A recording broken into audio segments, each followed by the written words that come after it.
నమస్కారం BTV news కి స్వాగతం. ముందుగా ముఖ్యాంశాలు. రామ్మూర్తి నాయుడికి నివాళులర్పించిన సీఎం చంద్రబాబు. నారావారిపల్లెలో రామ్మూర్తి నాయుడు పార్థివ దేహం నివాళులు అర్పించిన పలువురు నేతలు. తమ్ముడి పాడమోసిన సీఎం చంద్రబాబు నివాసం నుంచి అంతిమ యాత్ర ప్రారంభం. తల్లిదండ్రుల అంత్యక్రియలు జరిగిన ప్రాంతంలోని రామ్మూర్తి అంత్యక్రియలు.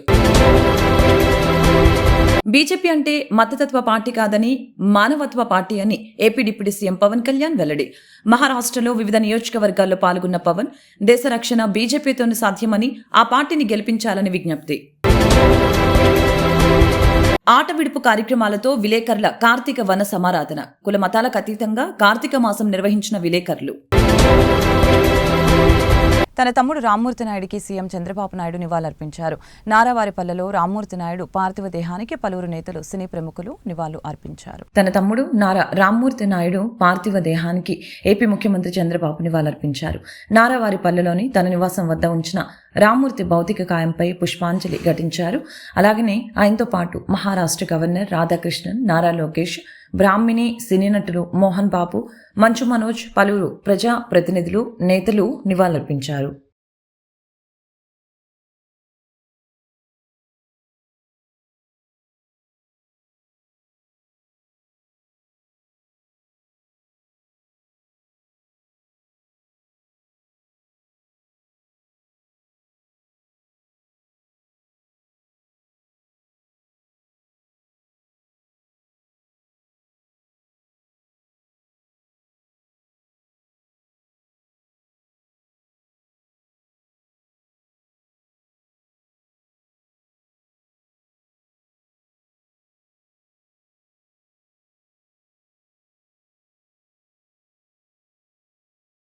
ఏపీ సీఎం చంద్రబాబు సోదరుడు నారా రామ్మూర్తి నాయుడు అంతిమయాత్ర ప్రారంభమైంది.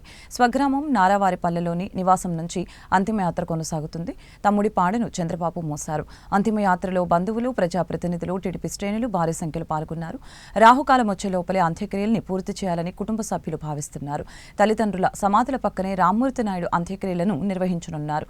ప్రభుత్వ లాంఛనాలతో అంత్యక్రియలను నిర్వహిస్తున్నారు. అంత్యక్రియలకు మహారాష్ట్ర గవర్నర్ రాధాకృష్ణన్ కూడా హాజరవటం గమనార్హం.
బీజేపీ అంటే మతతత్వ పార్టీ కాదని మానవత్వ పార్టీ అని AP deputy CM Pawan Kalyan తెలిపారు.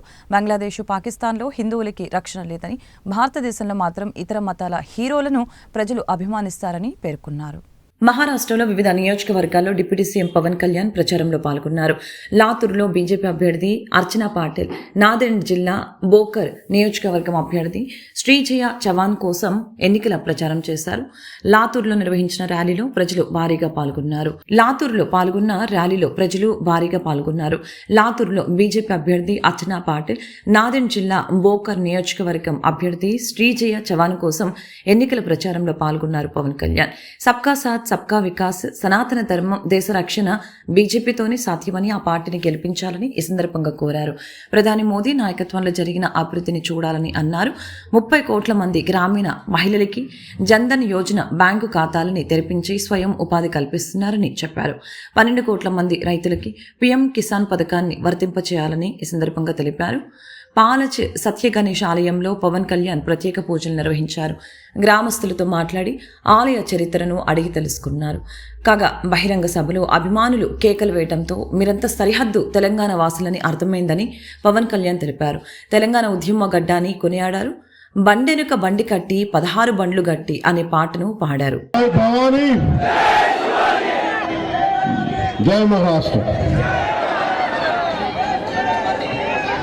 छत्रपती शिवाजी महाराजांची भूमी, संतांची भूमी, वीरांची भूमी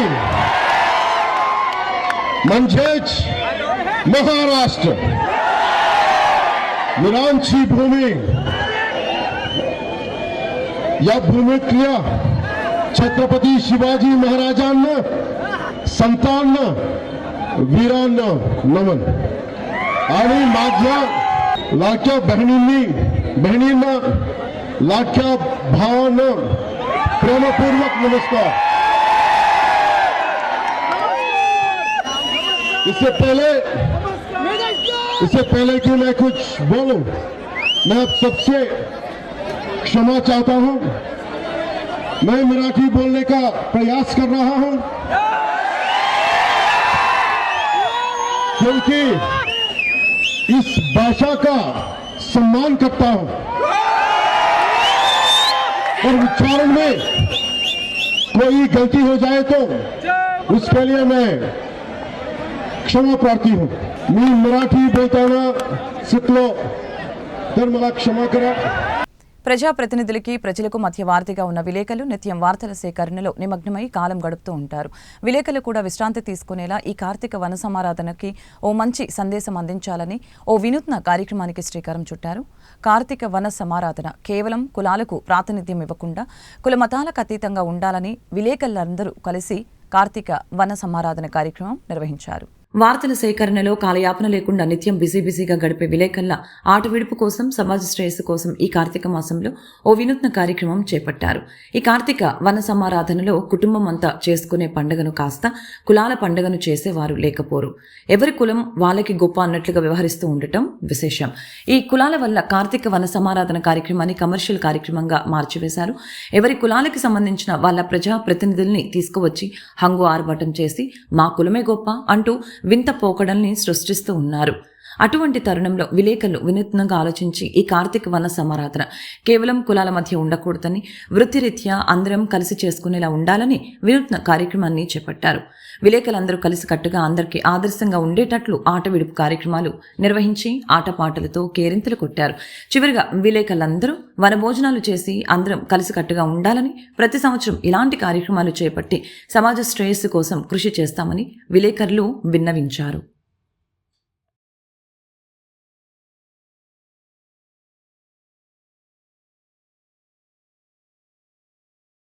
విజయవాడ ఇంద్రకీలాద్రిపై కొలువైన కనకదుర్గమ్మను ప్రముఖ ఆధ్యాత్మిక ప్రవచనకర్త పద్మశ్రీ గరికపాటి నరసింహారావు దర్శించుకున్నారు. అమ్మవారి ఆలయానికి విచ్చేసిన ఆయనకు ఈవో కెఎస్ రామారావు ఆలయ మర్యాదలతో స్వాగతం పలికారు. స్వామివారి దర్శనం కల్పించారు. అనంతరం గరికపాటికి వేద పండితులు ఆశీర్వచనం చేయగా ఈవో అమ్మవారి శేషవస్త్రం, ప్రసాదం మరియు చిత్రపటం అందజేశారు.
ఇరిగేషన్ ప్రాజెక్టులపై రాష్ట్రానికి కేంద్రం అన్యాయం చేస్తుందని సిపిఐ రాష్ట్ర కార్యదర్శి రామకృష్ణ ఆందోళన వ్యక్తం చేశారు. చంద్రబాబు కృష్ణ, పెన్నా, గోదావరి నదులు అనుసంధానంపై మాట్లాడుతున్నారని, జరిగితే మంచిదే కానీ రాష్ట్రానికి ప్రయోజనాల రీత్యా పోలవరం పూర్తి కావాలని స్పష్టం చేశారు. సిపిఐ రాష్ట్ర కార్యదర్శి రామకృష్ణ మీడియాతో మాట్లాడుతూ నిర్వాసితులకి నష్టపరిహారంపై కేంద్రం వెనకడుగు వేస్తుందని తెలియజేశారు. దీనిపై కూటమి ప్రభుత్వం అఖిలపక్ష సమావేశం ఏర్పాటు చేయాలని డిమాండ్ చేశారు. పేదల ఇళ్లపై జగన్ నిర్లక్ష్యం వహించారని, 18వ తేదీన పేదల ఇళ్ల విషయంపై అధికారుల్ని కలుస్తామని అన్నారు. ప్రజలపై భారం మోపుతూ ఉన్నారని, ఇప్పుడు విద్యుత్ భారం మోపుతున్నారని, దీనిపై పునరాలోచించాలని ప్రభుత్వానికి విజ్ఞప్తి చేస్తామని చెప్పారు. విద్యుత్ అదనపు ఛార్జీలపై ఈ నెల 19వ తేదీన విజయవాడలో నిరసన కార్యక్రమం చేపడతామని అన్నారు. రాష్ట్ర విభజన బిల్లులు, ముఖ్యంగా ఆంధ్రప్రదేశ్ విభజన బిల్లులో 11th షెడ్యూల్ ప్రకారము 6 ప్రాజెక్టులకు ప్రాధాన్యత ఇవ్వాలని, అందులో అంద్రినీవా, గాలేరు నగరి, వెలుగొండ ప్రాజెక్టు, తెలుగంగ ప్రాజెక్టు, కల్వకుర్తి ఎత్తిపోతల పథకము, నెట్టెంపాడు, ఈ 6 ప్రాజెక్టులు అటు తెలంగాణలో ఇటు ఆంధ్రప్రదేశ్లో వీటికి ప్రాధాన్యత ఇవ్వాలి. ఈ 194 టీఎంసీల నీటిని వాటికి వాడుకోవాలని చెప్పారు. ఇప్పుడేమంటే మళ్ళీ దాంట్లో కూడా మనకి కోత విధించడానికి ప్రయత్నం చేస్తూ ఉన్నారు. వాదనలు సక్రమంగా లేవని చెప్పి కూడా కొంతమంది నిపుణులు ఆందోళన చెందుతా ఉన్నారు. కాబట్టి నేను కోరేది ఏమంటే ముఖ్యమంత్రి గారిని నేరుగా అడుగుతా ఉన్నా, ఇవాళ అటు గోదావరి జలాల విషయంలో, ఇటు కృష్ణా నదీ జలాల విషయంలో మన ఆంధ్ర రాష్ట్రానికి గోదావరి, కృష్ణా ఇవి రెండే మనకి ప్రధానమైన నదులు. ఆ 2 విషయాల్లో కూడా ఆందోళన చెందే పరిస్థితి వస్తే దానిపైన క్లారిటీ ఇవ్వాల్సిన అవసరం ఉంది. కాబట్టి నేను ముఖ్యమంత్రి గారిని కోరేది ఏమంటే దీనిపైన తక్షణమే అఖిలపక్ష పార్టీల సమావేశాన్ని నిర్వహించాలి. అవసరమైతే నిపుణులు కూడా ఆహ్వానించాలి. ఓ విద్యార్థిని ఫిర్యాదుతో మాజీ మంత్రి కొడాలి నానిపై కేసు నమోదైంది. ఒక స్త్రీగా కొడాలి నాని తిట్ల పురాణాన్ని సహించలేకపోయానని పోలీసులకు ఆమె ఇచ్చిన ఫిర్యాదులో పేర్కొన్నారు. గత ప్రభుత్వ హయాంలో విపక్ష నేతలే టార్గెట్ గా సోషల్ మీడియాలో అసభ్యకర పోస్టులు పెట్టిన వైసీపీ కార్యకర్తలపై కేసులు నమోదు చేసి అరెస్టులను చేస్తున్న నేపథ్యంలో మరొక కీలక పరిణామం చోటు చేసుకుంది. వైసీపీ అధికారంలో ఉన్నప్పుడు మాజీ మంత్రి కొడాలి నాని 3 ఏళ్ల పాటు చంద్రబాబు, లోకేష్ ని సోషల్ మీడియా మాధ్యమాల్లో నోటికి వచ్చినట్లు దుర్భాషలు ఆడారంటూ ఏయూ లా కాలేజ్కి చెందిన అంజన ప్రియ అనే విద్యార్థిని శనివారం రాత్రి పోలీసులకు ఫిర్యాదు చేసింది. ఒక స్త్రీగా కొడాలి నాని తిట్ల పురాణాన్ని సహించలేకపోయానని పోలీసులకు ఆమె ఇచ్చిన ఫిర్యాదులో పేర్కొంది. ఆమె ఫిర్యాదు మేరకు విశాఖపట్నం 3 టౌన్ పోలీస్ స్టేషన్లో కేసు నమోదైంది. సిఐ రమణయ్య కొడాలి నానిపై కేసు నమోదు చేశారు. ఖాతాదారులు కంగారుగా వచ్చి ఎక్కువ మొత్తంలో నగదు బదిలీ చేయమని అడిగితే బ్యాంకు మేనేజర్లు అప్రమత్తంగా ఉండాలని పోలీస్ కమిషనర్ ఎస్వి రాజశేఖర్ బాబు పేర్కొన్నారు. వారిని కొన్ని ప్రశ్నలు అడగాలని, లావాదేవీ చేస్తున్న వ్యక్తి మీకు తెలుసా, అరెస్టు చేస్తామంటూ ఎవరైనా బెదిరించారా తదితర విషయాల్ని అడిగి తెలుసుకోవాలని సూచించారు.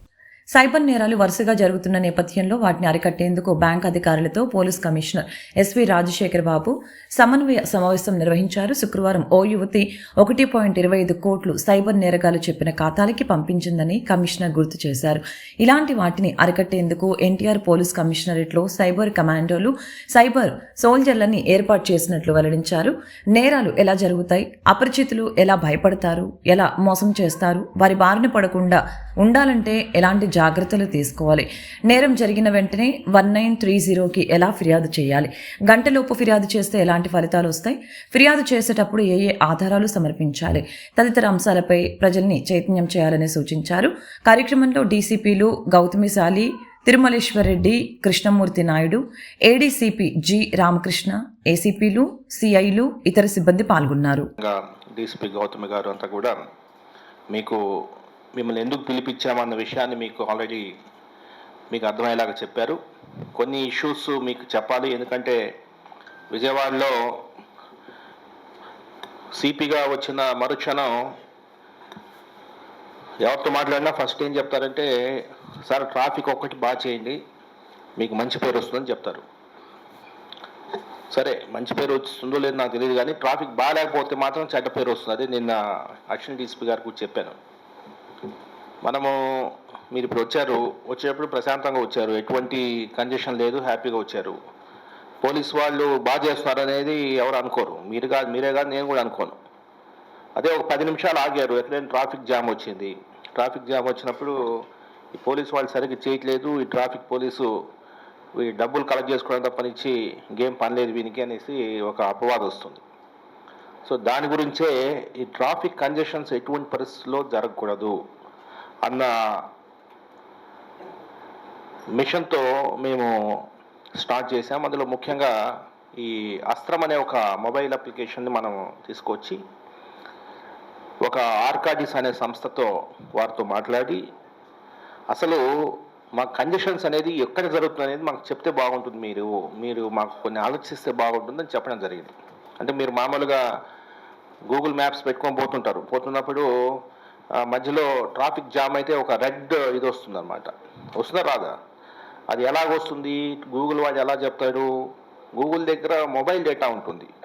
ఇటువంటి రోడ్ యూజర్స్ ఎవరైతే ఉన్నారో వీళ్ళ మొబైల్ ఫోన్స్ అనేది, వీళ్ళ లొకేషన్స్ అనేది గూగుల్ వాడి దగ్గర ఉంటాయి కాబట్టి ఆ గూగుల్ వాడు అది చెప్తాడు. రెడ్ కలరు, ఆరెంజ్ కలరు అలా మీకు కనిపిస్తుంటుంది గూగుల్లో. సో అదే మనం ఎందుకు ఉపయోగించుకోవద్దు, అదే డేటా మనం ఎందుకు ఉపయోగించుకోకూడదని మనం ఈ ఆర్కాడిక్ సంస్థతో మాట్లాడి ఇది మాకు లెన్స్ ఇవ్వండి, ఎంత లెంత్, కంజెషన్ లెంత్ ఎంత అనేది మనం వాళ్ళని రిక్వెస్ట్ చేయడం జరిగింది. ఎన్టీఆర్ నగర పోలీస్ కమిషనరేట్లో ఏ సమయంలో ఎంత లెంత్ ఉంది అంటే. నారా రామ్మూర్తి నాయుడు అకాల మరణం తీవ్ర దిగ్భ్రాంతి కలిగించిందని టీడీపీ రాష్ట్ర మైనార్టీ సెల్ ప్రధాన కార్యదర్శి ఫతవుల్లా ఆవేదన వ్యక్తం చేశారు. తెలుగుదేశం పార్టీకి ఆయన చేసిన సేవలు మరువరానివని వెల్లడించారు. ఆదివారం పంజా సెంటర్లో టీడీపీ రాష్ట్ర మైనార్టీ సెల్ ప్రధాన కార్యదర్శి ఫతవుల్లా కార్యాలయంలో రామ్మూర్తి నాయుడికి ఘన నివాళులర్పించారు. ఈ సందర్భంగా ఫతవుల్లా మాట్లాడుతూ 1994లో టీడీపీ తరపున చంద్రగిరి నియోజకవర్గం నుంచి శాసనసభ్యులుగా ఎన్నికై అనేక సేవా కార్యక్రమాలు చేశారని, స్వచ్ఛందంగా కూడా అనేక సేవా కార్యక్రమాలు నిర్వహించారని తెలిపారు. కార్యక్రమంలో 55వ డివిజన్ అధ్యక్షుడు Zahid, TDP minority cell parliamentary party ఉపాధ్యక్షులు అన్సర్, మాధవ్, అబ్దుల్ బాజీ, గౌస్, కరీముల్లా, డోండి, మహిళా నాయకులు నసీమా, హసీనా తదితరులు పాల్గొన్నారు. కార్యాలయంలో మన ప్రియతమ నాయకుడు ముఖ్యమంత్రి నారా చంద్రబాబు నాయుడు గారి తమ్ముడు రామ్మూర్తి నాయుడు గారి అకాల మరణం సందర్భంగా ఇక్కడ సంతాప సభ ఏర్పాటు చేయడం జరిగింది. రామ్మూర్తి నాయుడు గారు 1994లో తెలుగుదేశం పార్టీ తరపున చంద్రగిరి నియోజకవర్గంలో శాసనసభ్యులుగా ఎన్నికై 5 సంవత్సరాలు అనేక కార్యక్రమాలు, అనేక ప్రజాసేవలో పాల్గొన్న నాయకుడు రామ్మూర్తి నాయుడు గారు. ఆయన రాజకీయాల్లోనే కాదు, అనేక స్వచ్ఛంద కార్యక్రమాలు కూడా నిర్వహించి ప్రజల మన్ననలు పొందిన నాయకుడు రామ్మూర్తి నాయుడు. ఈరోజు రామ్మూర్తి నాయుడు గారు ఇక మనతో లేరని విన్న తర్వాత మనం అందరం కూడా చాలా బాధతో ఈరోజు మీ ముందు వచ్చి మాట్లాడుతున్నాం. అలాగే రామ్మూర్తి నాయుడు గారి ఆత్మకు శాంతి చేకూరాలని అల్లాహ్తో ప్రార్థిస్తున్నాను. టీడీపీ నాయకుడు సీఎం చంద్రబాబు నాయుడు సోదరుడు నారా రామ్మూర్తి నాయుడు అకాల మరణం పట్ల చింతిస్తున్నామని టీడీపీ నాయకులు ఎంఎస్ బేగ్ విచారణ వ్యక్తం చేశారు. ఆయన మరణం తెలుగుదేశం పార్టీకి, రాష్ట్రానికి తీరని లోటు అని ఆయన తెలిపారు. ఆయన ఆత్మకు శాంతి కలగాలని భగవంతుని ప్రార్థిస్తున్నామని తెలిపారు. ఆదివారం పంజా సెంటర్లో నారా రామ్మూర్తి నాయుడు చిత్రపటానికి కూటమి నేతలు పూలమాలలు వేసి ఘనంగా నివాళులర్పించారు. ఈ కార్యక్రమానికి టీడీపీ నాయకులు ఎంఎస్ బేగ్, డూండి గణేష్, బీజేపీ నాయకులు దాడి అప్పారావు, దాడి జగన్ తదితరులు హాజరయ్యారు. ఈ సందర్భంగా వారు మీడియాతో మాట్లాడారు. పార్టీ కార్యకర్తలు, నాయకులు ఆయన మరణాన్ని జీర్ణించుకోలేకపోతున్నారని చెప్పారు. ఆయన ఆత్మకు శాంతి కలగాలని దేవుణ్ణి ప్రార్థించామని అన్నారు. కార్యక్రమంలో సప్ప శ్రీను, వాజిద్ ఖాన్, దినేష్ యాదవ్, సాయిరం తదితరులు పాల్గొన్నారు. నారా రామ్మూర్తి నాయుడు గారి యొక్క మరణాన్ని తెలుగుదేశం పార్టీ కుటుంబ సభ్యులందరూ కూడా చాలా చింతిస్తున్నాం. నారా రామ్మూర్తి నాయుడు గారు ఒక శాసనసభ్యులుగా చంద్రగిరి నియోజకవర్గానికి బాధ్యత వహిస్తూ తెలుగుదేశం పార్టీకి అండదండలు సహకరిస్తూ ఒక అన్నకి తనయుడుగా, అన్నకి ఒక సోదరుడుగా తెలుగుదేశం పార్టీ బలోపేతానికి ఎంతో కృషి చేయడం జరిగింది. తెలుగుదేశం పార్టీ ఈరోజు ఒక మంచి నాయకుడిని కోల్పోవడం అనేది మనం అందరూ చూస్తా ఉన్నాం. పశ్చిమ నియోజకవర్గంలో తెలుగుదేశం పార్టీ తరఫున ఈరోజు ఇక్కడ దాడి అప్పారావు గారి యొక్క కార్యాలయంలో నారా రామ్మూర్తి నాయుడు గారికి అందరు కూడా తెలుగుదేశం పార్టీ శ్రేణులు కుటుంబ సభ్యులందరూ కూడా నివాళులు అర్పించాం. మా యొక్క సానుభూతి, మా యొక్క ప్రగాఢ సంతాపం ఆయనకి, ఆ కుటుంబానికి తెలియజేస్తూ నారా రామ్మూర్తి నాయుడు గారి యొక్క ఆత్మకు శాంతి కలగాలని చెప్పి ఆ కుటుంబానికి మనోధైర్యం మనం తెలుగుదేశం పార్టీ కుటుంబ సభ్యులు అండదండలు ఎప్పుడు కూడా ఉంటాయని చెప్పి తెలియజేస్తా ఉన్నాం. ఆరోగ్యం బాగోక ఏజీ హాస్పిటల్లో ట్రీట్మెంట్ పొందుతూ నిన్నటి రోజున రామ్మూర్తి నాయుడు గారు చనిపోవటం చాలా బాధాకరమైన విషయం. రాష్ట్ర వ్యాప్తంగా తెలుగుదేశం పార్టీ అభిమానుల్లో ఒక అభిమానం, ఒక చొరవ ఉన్న వ్యక్తి.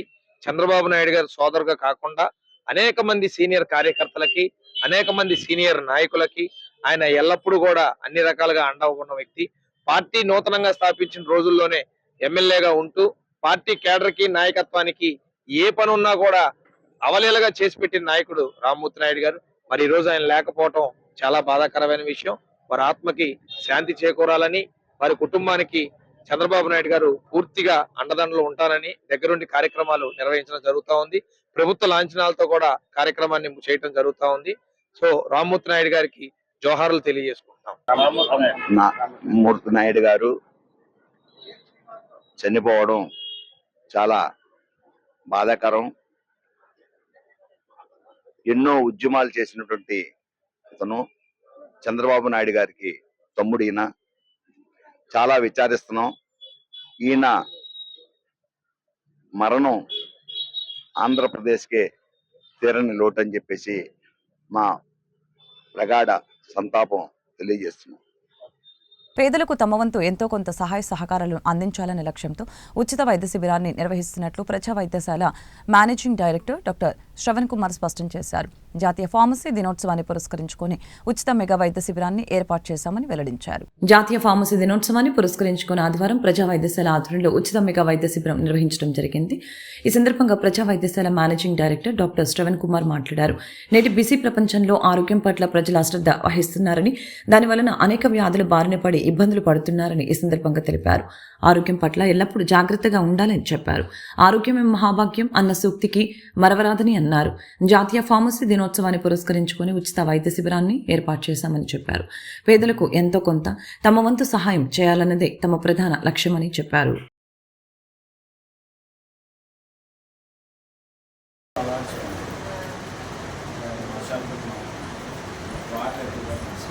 చేయలేదని చెప్తున్నాను, చేస్తే మంచిది.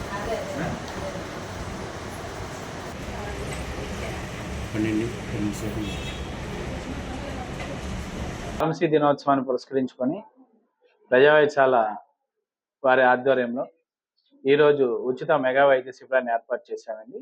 ఈ వైద్య శిబిరంలో భాగంగా తరచుగా మనం చూస్తూ ఉన్నాము, హార్ట్ స్ట్రోక్ రావడం, ఛాతి నొప్పి ఎక్కువగా ఉండడం, అనవసరంగా కళ్ళు తిరిగి పడిపోయి మరణావస్థలు చేరడం, ఇలాంటివి దృష్టిలో పెట్టుకొని ఈరోజు ఈసీజీ 2D యొక్క పరీక్షను ఉచితంగా చేసి ఇద్దరు కార్డియాలజిస్ట్ బృందంతో కార్డియాలజిస్ట్ ఒపీనియన్ కూడా కన్సల్టేషన్ ఇచ్చి ఉచిత మందుల్ని పంపిణీ చేయడం జరిగింది.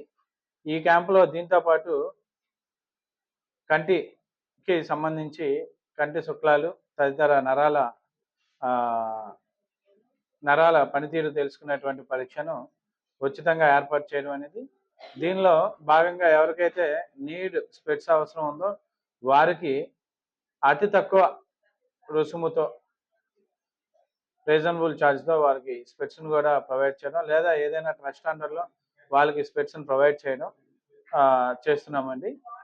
దీంతోపాటు ప్రజా వైద్యశాల కన్సల్టెంట్ అయినటువంటి డాక్టర్లచే షుగరు, బీపీ, ఛాతి మంట, గ్యాస్ట్రైటిస్, వాంతులు, విరోచనాలు, ఇటువంటి వైరల్ ఫీవర్స్, ఇటువంటి వాటికి ఉచిత కన్సల్టేషన్ ఏర్పాటు చేసి ఉచితంగా మందులు పంపిణీ చేయడం జరిగింది. ఈ క్యాంపులో 250 పైబడి పేషెంట్స్ మా యొక్క విలువైన సేవల్ని వినియోగించుకున్నారు. ఇక్కడికి వచ్చినటువంటి వారికి, మా సేవలను వినియోగించుకున్నటువంటి ప్రజలకి మరియు మీడియా మిత్రులకు, మాకు ఈరోజు వారి అమూల్యమైన సేవలు అందించినటువంటి డాక్టర్ బృందానికి మరియు నర్సింగ్ స్టాఫ్కి, ఫార్మసీ సిబ్బందికి ప్రతి ఒక్కరికి ధన్యవాదాలు తెలియజేస్తాను. సమాజహితమే భక్తికి పరమార్థం కావాలని, అప్పుడే కనకదుర్గాదేవి అనుగ్రహం లభిస్తుందని ప్రముఖ ప్రవచనకర్త, పద్మశ్రీ పురస్కార గ్రహీత డాక్టర్ గరికపాటి నరసింహారావు పేర్కొన్నారు. నేటి మానవులు అవలంబిస్తున్న విపరీత విధానాలని తనదైన చమత్కార శైలిలో ఎండగట్టారు. కనకదుర్గమ్మ ఎంతటి దయామూర్తియో అంతటి ఉగ్ర స్వరూపిణి అని కనకదుర్గానంద లహరిలో శంకరాచార్యులు స్పష్టం చేశారని తెలిపారు. శ్రీ దుర్గామల్లేశ్వర స్వామివారి దేవస్థానం ఎస్కేపీవి హిందూ హైస్కూల్ కమిటీ సంయుక్త నిర్వహణలోను కేబిఎన్ కాలేజ్ ఆవరణలో ప్రముఖ ప్రవచనకర్త గరికపాటి నరసింహారావుచే శ్రీ కనకదుర్గా నందలహరి సౌందర్యం మాత్రమే శాశ్వతమైనది, మిగిలినదంతా ఎప్పటికైనా రూపుమాసిపోతుందని, దుర్గా అనే పదాన్ని పలకటం వలనే కష్టాలు రూపుమాసిపోతాయని, ప్రపంచంలోని ప్రతి అణువులలో అమ్మవారి శక్తి దాగి ఉందని, శక్తి చైతన్యాన్ని గుర్తించే ఆత్మ చైతన్యాన్ని సాధించడమే అమ్మవారి ఉపాసన రహస్యంగా గుర్తించాలని, మహాభారత యుద్ధానికి మూలంగా నిలిచిన అర్జునుడికి శక్తినిచ్చిన తల్లి కనకదుర్గాదేవి అని, దుర్గా శక్తి వల్లనే పరమేశ్వరుడు కూడా తన కర్తవ్యాన్ని నిర్వహించగలుగుతున్నాడని ప్రవచించారు. జగద్గురు ఆది శంకరాచార్యులు రచించిన కనకదుర్గానంద లహరిలోని శ్లోకాలను రాగభావయుక్తంగా గరికపాటి గానం చేస్తూ తనదైన చమత్కార శైలిలో ప్రవచించిన తీరు ప్రేక్షకులను ఎంతగానో ఆకట్టుకుంది. అనంతరం ఆలయ కార్యనిర్వహణ అధికారి KS Ramarao, Hindu high school committee అధ్యక్షులు టి శేషయ్య, కేబిఎన్ కళాశాల కార్యదర్శి టి శ్రీనివాసు గరికపాటిని ఘనంగా సన్మానించారు.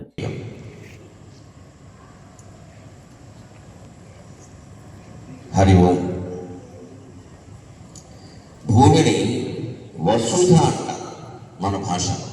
వసుధ అంటే భూమి అని అర్థం. వసుంధర అన్నా కూడా భూమి అని అర్థం. వసుంధర అయితే ఇది వసుంధర అంట. భూమిలో బంగారం, వెండి, రాగి, అంతేకాదు ఇంకా విలువైన వజ్రాలు అన్నీ కూడా భూమిలో ఉన్నాయి. అందుకని వసుంధర అయితే ఇది వసుంధర అంట. దాన్నే కొంచెం సంక్షిప్తంగా వసుధ అని కూడా అంట. భూమి తన రకరకాల లోహాలన్నింటినీ తాను ధరిస్తుంది, మనకి ఇస్తుంది. అంచేత వసుధ అంట. ఈ పదం చాలా ప్రత్యేకమైంది. వసుధలో వ పక్కన పెడితే సుధ, ధ పక్కన పెడితే వసు. నిజానికి ఈ బంగారాన్ని, ఈ డబ్బుని అంతా మనం ఎందుకు ఉపయోగించాలంటే భూమి మీద సుధని వర్షింపజేయడానికి ఉపయోగించాలి. అందుకే వసుధలో సుధ ఉంది. వార్త ముగించే ముందు ముఖ్యాంశాలు మరొకసారి. రామ్మూర్తి నాయుడికి నివాళులర్పించిన సీఎం చంద్రబాబు. నారావారిపల్లెలో రామ్మూర్తి నాయుడు పార్థివ దేహం నివాళులు అర్పించిన పలువురు నేతలు. తమ్ముడి పాడమోసిన సీఎం చంద్రబాబు. చంద్రబాబు నివాసం నుంచి అంతిమ యాత్ర ప్రారంభం. తల్లిదండ్రుల అంత్యక్రియలు జరిగిన ప్రాంతంలోని రామ్మూర్తి అంత్యక్రియలు. బీజేపీ అంటే మతతత్వ పార్టీ కాదని మానవత్వ పార్టీ అని AP deputy CM Pawan Kalyan వెల్లడి. మహారాష్ట్రలో వివిధ నియోజకవర్గాల్లో పాల్గొన్న పవన్ దేశ రక్షణ బీజేపీతోనే సాధ్యమని, ఆ పార్టీని గెలిపించాలని విజ్ఞప్తి. ఆట విడుపు కార్యక్రమాలతో విలేకరుల కార్తీక వన సమారాధన. కుల మతాలకు అతీతంగా కార్తీక మాసం నిర్వహించిన విలేకరులు. ఈ వార్తలు ఇంతటితో సమాప్తం. మరొక బులెటిన్లో మళ్ళీ కలుద్దాం. నమస్కారం.